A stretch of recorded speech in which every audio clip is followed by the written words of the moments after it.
Production funding for Behind the Headlines is made possible in part by the WKNO Production Fund, the WKNO Endowment Fund, and by viewers like you. Thank you. A look at next year's local and state elections tonight on Behind the Headlines.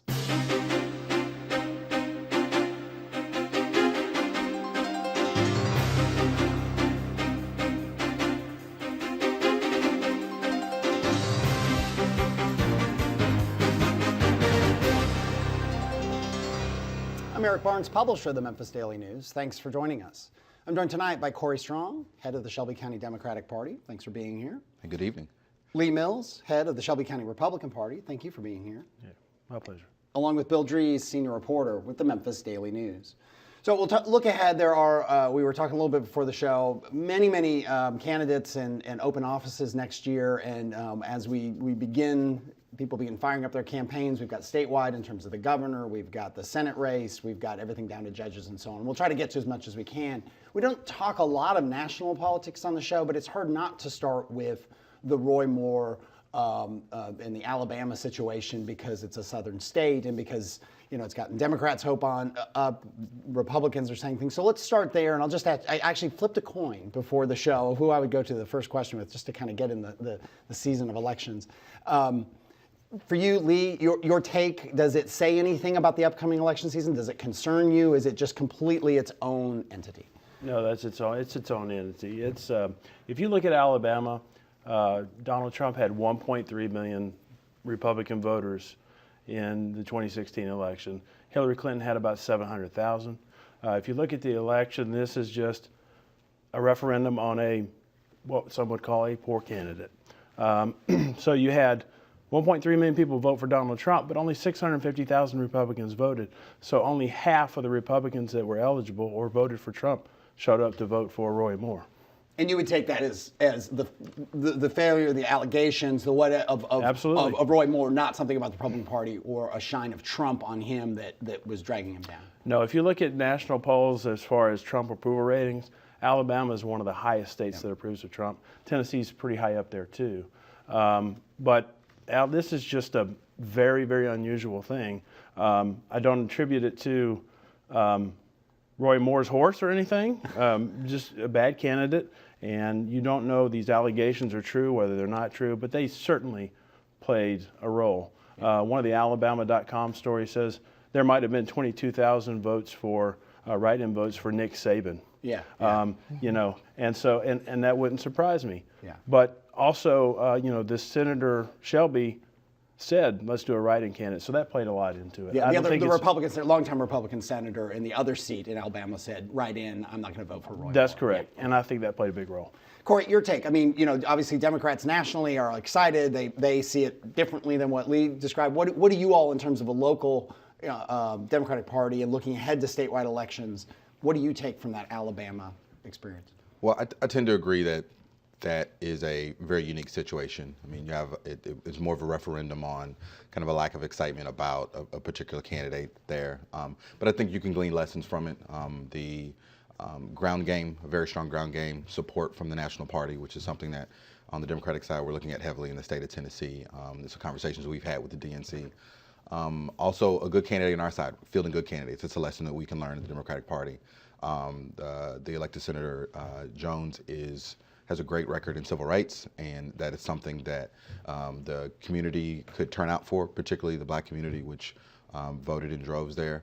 And so I think there's some lessons you can glean from it, and I think we're paying very close attention to how does that impact us. And you looked at the national election, it's very correct that Donald Trump won that area, but also looking at Tennessee, or Shelby County specifically, Hillary Clinton won this area pretty significantly. And that was also buoyed by a predominantly black voting populace here. And so that's definitely lessons that we're looking at in the importance of going to our base as a Democratic Party. And that's something that we'll be focused on in the very near term throughout both local and national elections next year. Yeah, and we'll explore a lot of what you both said, but let me get Bill in here.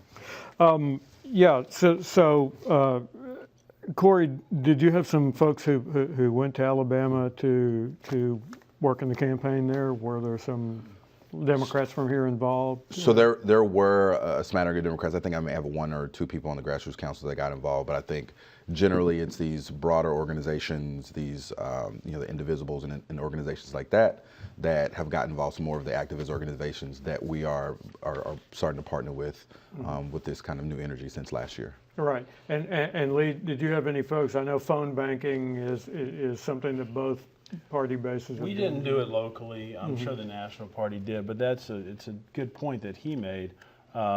This election was for the people of Alabama, and the amount of outside influence was unbelievable. There's no way, I'll say no way, but it's a slim chance a Democrat wins in Alabama, a pro-choice Democrat wins in Alabama without Roy Moore as the candidate on the Republican side.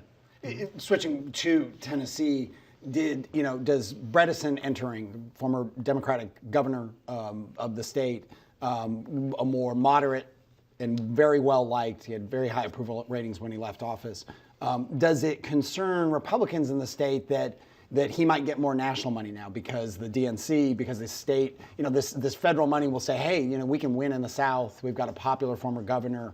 We've got a chance here. Does that all concern you? Sure, it concerns you. You're either running scared or running unopposed.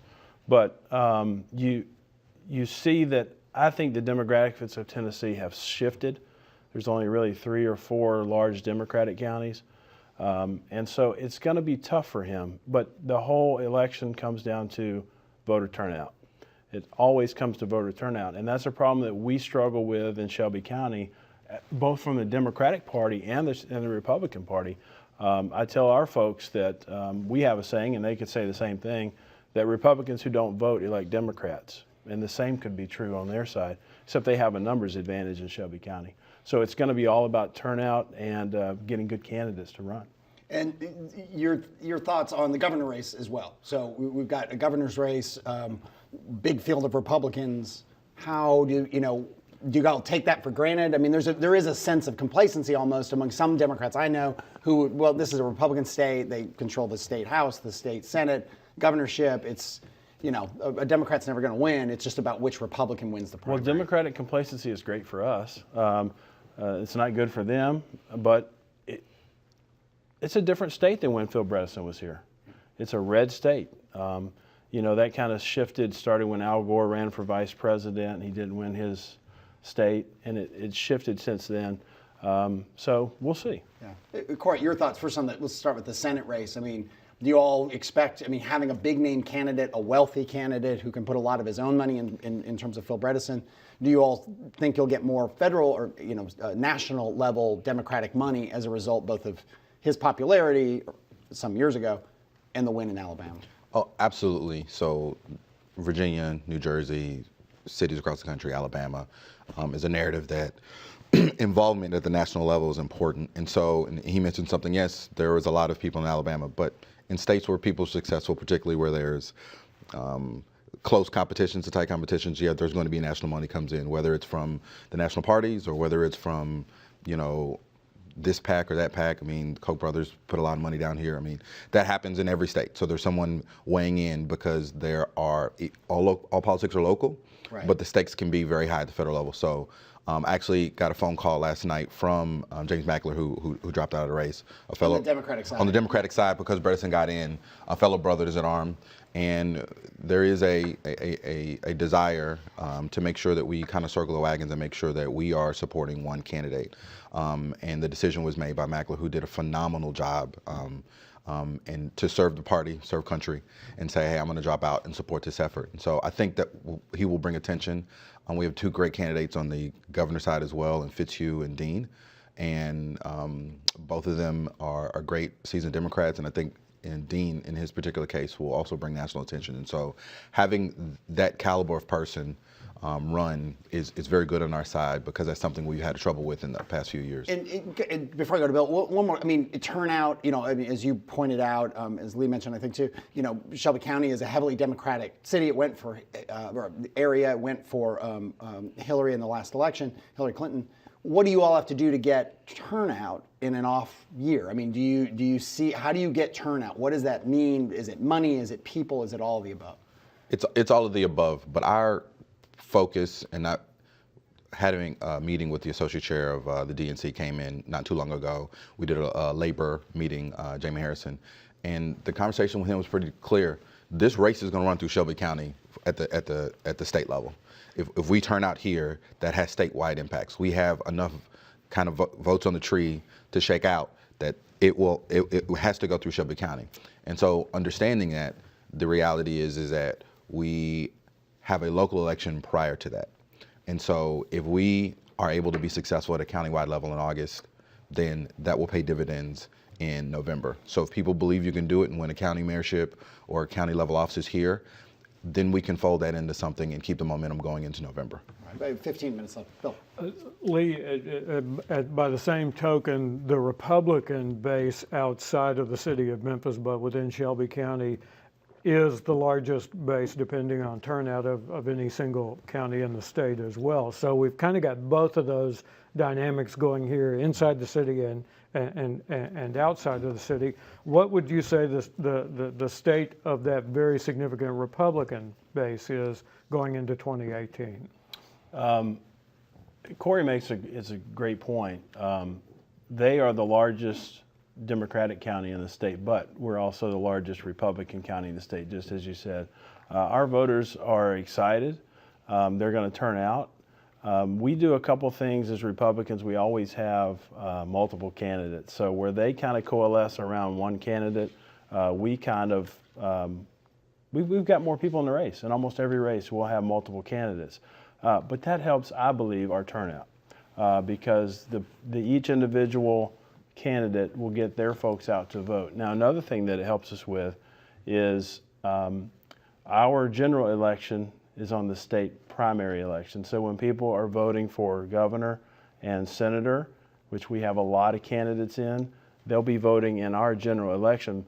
And because we're at a disadvantage numbers-wise, if 30% of our voters turn out and 20% of their voters turn out, we still lose, right? Mm-hmm. So we have to significantly increase the number of voters, which means we have to address the apathy, which is rampant in both of our parties in Shelby County. And before I go back to Bill, we've got a graphic that will show some of the dates that are coming up because there are a lot of people running, a lot of offices open, and some key dates. But go ahead, Bill. So in terms of the county offices, we have a lot of Republican incumbents. We have a lot of Republican incumbents countywide who are term limited. Some of them are picking different offices. Some of them are not running for re-election. How does it change the dynamics from having a lot of open countywide positions in 2010 to being the incumbents who are moving around in 2018? It changes it quite a bit, but the good news is when Republicans took over in 2010, Shelby County had a $1.8 billion debt, roughly $2 billion. Today, we've paid down $750 to $800 million of that debt, which is significant. And I think if the voters look at the record, they'll continue to elect Republicans who have done a good job for the last. So, Corey, can Democrats, less than a year after the reorganization of the party, can you do what Republicans did in 2010 in the county elections? I think we can, and I think we need to make it a referendum, not just on numbers and facts on a sheet of paper, but the impact on people's lives. And so if you look at, there's a poverty study done in 2015. Shelby County, and by Shelby County, I mean Shelby County outside the municipality of Memphis, is doing phenomenal as it pertains to poverty. Actually, a lot of the citizens there, and in some cases it's the white demographic there, are under the national poverty level. But if you look at Memphis and Shelby County proper, we are one of the highest counties, and depending on which study you look at, the highest county is poverty. So telling a bunch of citizens in Memphis, hey, we're doing great with the debt when majority of them are living in abject poverty, well, what about me? I would like some of those resources to come to us. So we're going to make it a referendum on the lives of the people in the city. Do they have economy that work for them? Do they have services that work for them? Do we have job opportunities that are meaningful?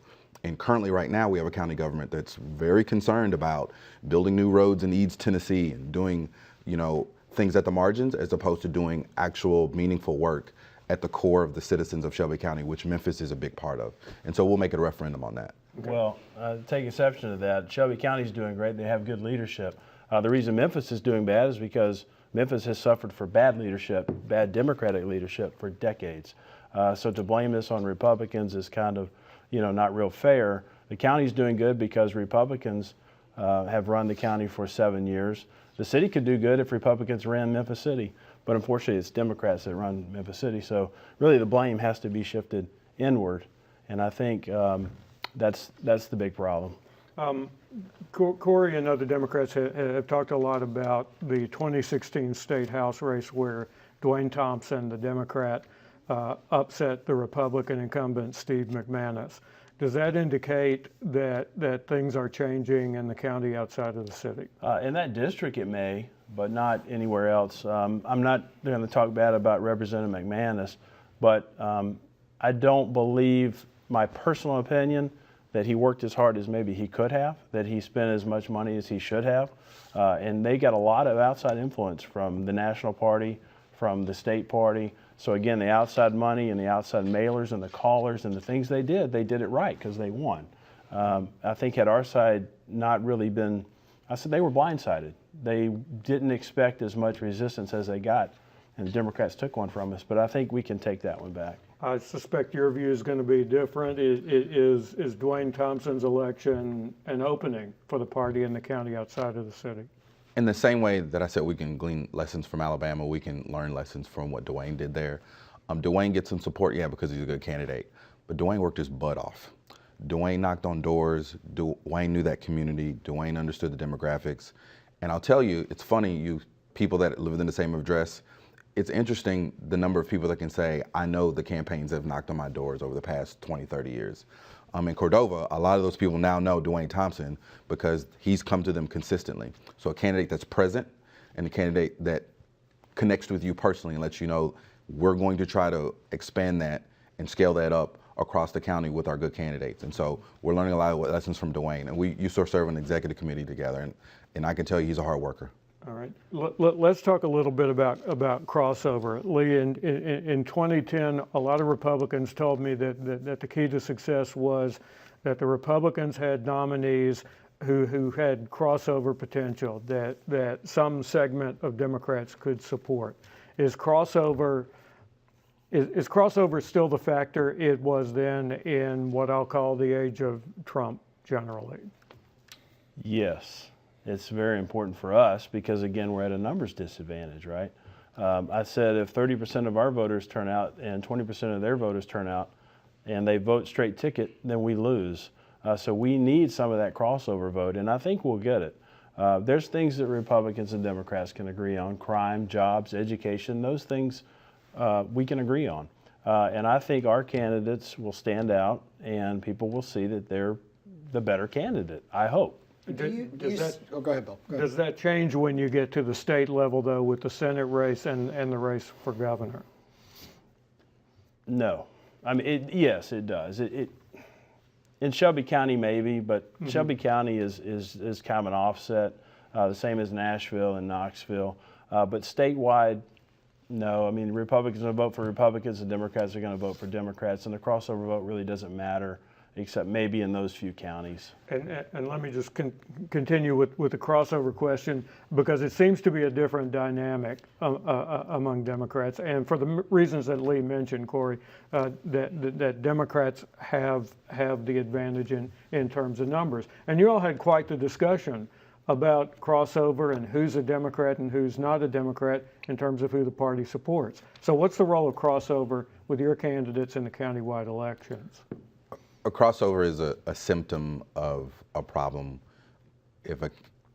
I had this conversation with a group of Democrats at Tresvant Manor, and a woman who's been a Democrat. I think she's 96 years old, so she's been a Democrat longer than my parents have been alive, right?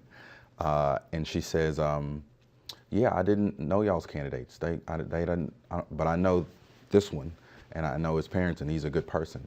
And so that means we either don't have good candidates or we're not working hard enough to get the record of those candidates in front of our voters. That ends here. So, my parents grew up picking cotton. I've worked, I've come from a rural area, where my roots are, worked in the Navy for 8 years. We're gonna work. And so my party is they're afraid. They're like, it's about to come, but we're gonna work to make sure. It's not gonna be a referendum on, hey, we don't know your candidates. That's not gonna happen anymore.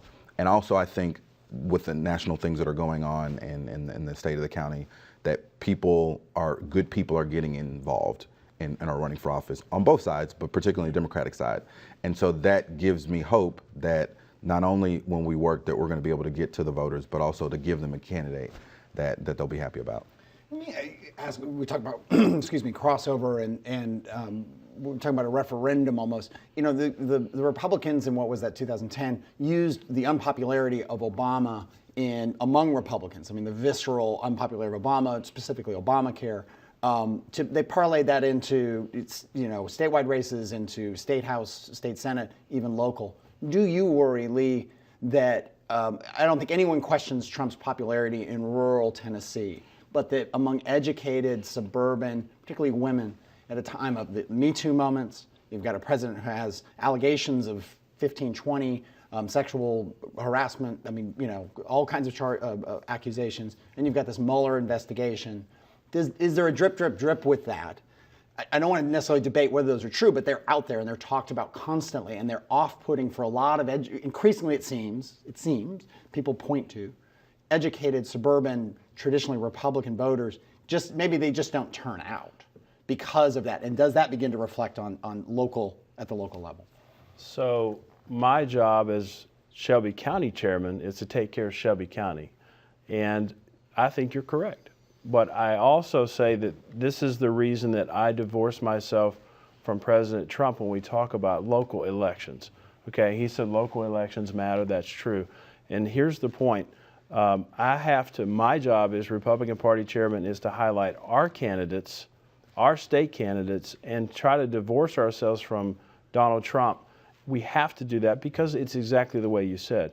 There was this was a weird presidential election, right? We had Republicans voting for Democrats, Democrats voting for Republicans. It was a crazy presidential election. So you're exactly right, but our job is to focus on Shelby County and try to keep the national politics out of it. Do you worry that divorce you're talking about could get so bad that you almost have to divorce yourself from the Republican brand? So instead of talking about David Lenore as a Republican, you talk about David Lenore. You talk about the candidates and the personality. I mean, do you worry that effect within the next 6 to 8 months could be that you're not just divorcing yourself from the elected president, but from the party he represents? No, I don't think it's that bad. But we concentrate on our candidates. That's what we do in the Republican Party. And they have started to do that. He's a good chairman, I can tell already.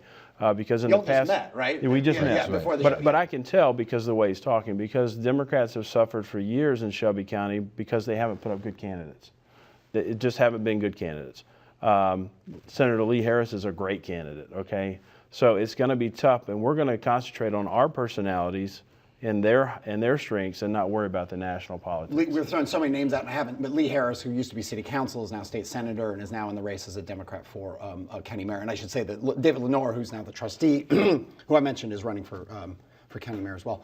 For you all, how much do you use, among Democrats certainly, but again among maybe moderates and independents, the unpopularity of Trump when we're talking about the assessor race, or we're talking about the county mayor race? I mean, does Trump's name help you all, or do you just need to focus on issues and candidates? I don't think so. I mean, where's our base? Our base is in our black urban communities, right? And so it's hard for me to go to South Memphis. It's hard for me to go to Smoky City, Whitehaven, Fraser, and say Trump's name when the street isn't paved, when I got to walk 20 minutes to catch a MATA bus. Like, that's not playing, right? And so we have to focus on candidates and issues as well. So I agree, Lee, with that 100%. But also connect what we're talking about to a change in someone's life. And so that is what we're working on, and I agree with them 100% that if we get too involved in national politics, yeah, we're concerned about health care. There's hospitals closing all over Tennessee because we don't, that's happening. But our focus and the thing that's going to convict our voters is how it's going to impact their day-to-day lives.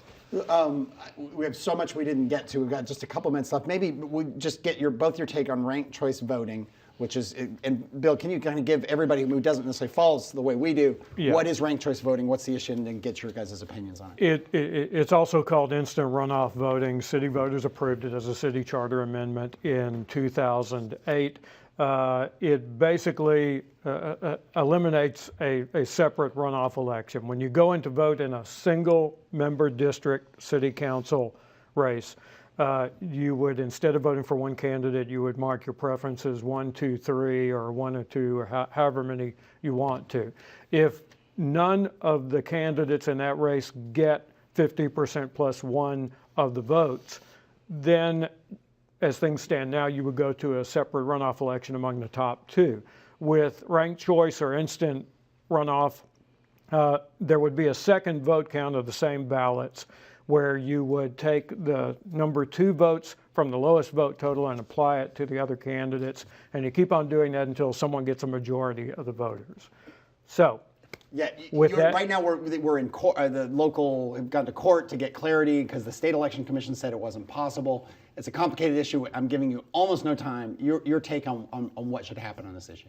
I support it 100%. The city of the voters of the city of Memphis said yes, and it is being done in progressive cities across the country, and I think we should move in that direction. Your take on it, just real quickly. I'm not sure about it, but I think the state has an issue with it. I'm not sure it's legal on the state level. Which, if they clarify, would you like to see it happen? Have to see, because it's a huge expense. Okay.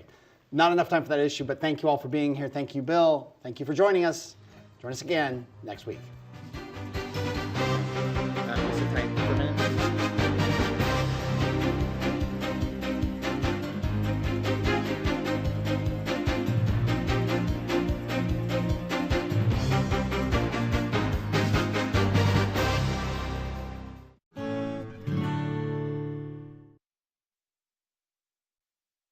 Production funding for Behind the Headlines is made possible in part by the WKNO Production Fund, the WKNO Endowment Fund, and by viewers like you. Thank you. A look at next year's local and state elections tonight on Behind the Headlines.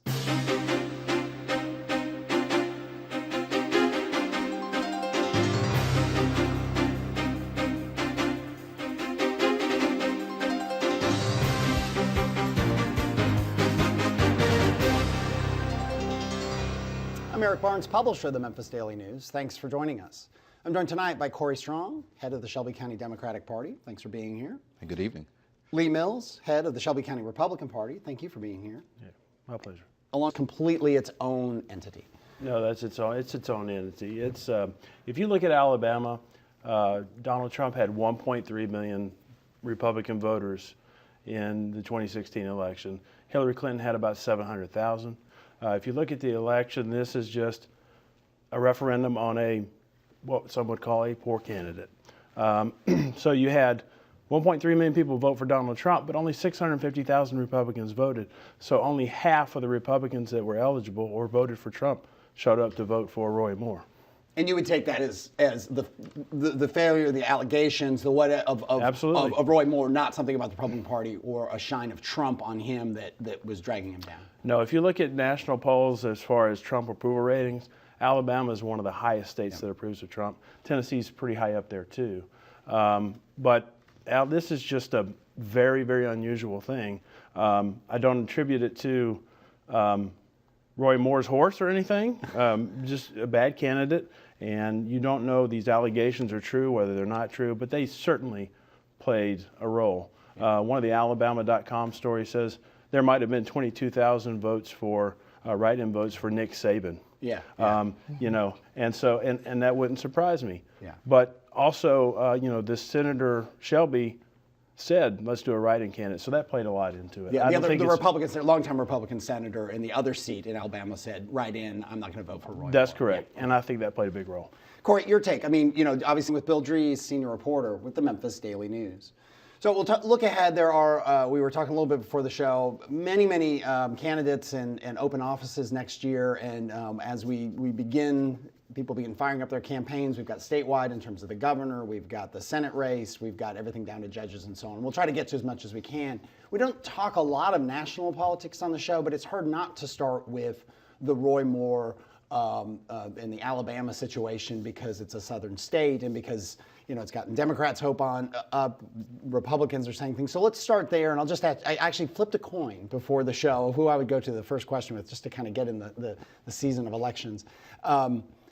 For you, Lee, your take, does it say anything about the upcoming election season? Does it concern you? Is it just the Democrats nationally are excited? They see it differently than what Lee described. What do you all, in terms of a local Democratic Party and looking ahead to statewide elections, what do you take from that Alabama experience? Well, I tend to agree that that is a very unique situation. I mean, you have it's more of a referendum on kind of a lack of excitement about a particular candidate there. But I think you can glean lessons from it.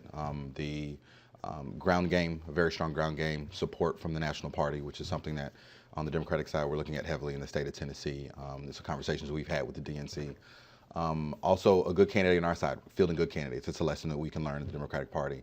The elected Senator Jones has a great record in civil rights, and that is something